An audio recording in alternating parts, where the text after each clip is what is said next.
Lo tau gak sih cerita tentang sebuah game yang ngancurin industri game dunia, Son? Satu game bisa ngancurin seluruh industri? Yes.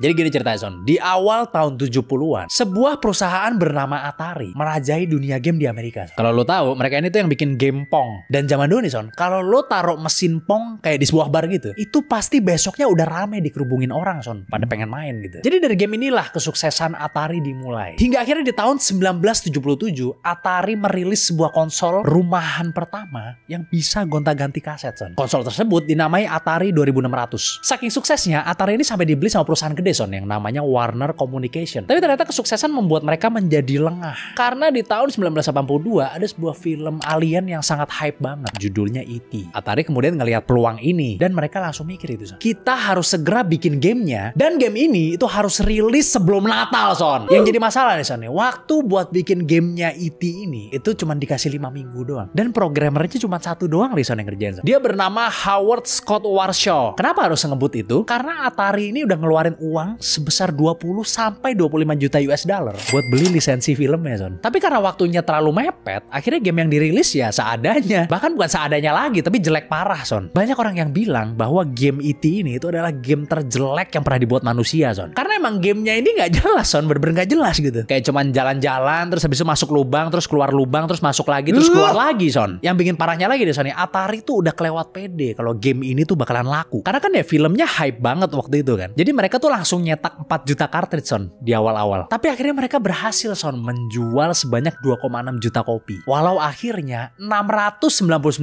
kopi yang dijual itu pada dibalikin semua, Son, sama customer-nya. Bisa dibalikin soalnya ya. Bisa dibalikin kalau di Amerika kan. Jadi gudangnya Atari itu sampai penuh, Son, sama tumpukan kaset E.T. Diperkirakan karena kejadian ini, mereka mengalami kerugian lebih dari 100 juta US dollar, Son. Saking malunya, Son, Atari akhirnya mutusin buat ngubur ratusan ribu cartridge-nya E.T. plus game-game flop lainnya di gurun Alamogordo, New Mexico, Son. Tapi kehancuran dunia video game di tahun 1983 itu bukan cuma gara-gara game E.T. Jadi pada saat itu, quality control dari Atari ini bisa dibilang jelek juga, Son. Karena siapa aja bisa bikin game buat Atari gitu. Hal ini bikin orang juga jadi malas main game arcade lagi, Son. Loh, kenapa? Mereka lebih milih buat main game di PC. Sampai akhirnya di tahun 1985 datanglah sebuah perusahaan game dari Jepang yang tentunya ente suka juga nih, yaitu Nintendo. Nintendo datang ke Amerika dengan membawa konsol NES-nya mereka atau Nintendo Entertainment System. Tapi mereka belajar, Son, dari kesalahannya Atari. Jadi mereka itu cuman mau ngerilis game yang lolos standarnya mereka, dan standarnya itu ketat gitu, Son. Jadi gak sembarang perusahaan gitu bisa rilis game di konsol mereka. Dan ternyata dengan strategi ini mereka berhasil menghidupkan kembali industri video game dunia, Son. Thanks to Nintendo.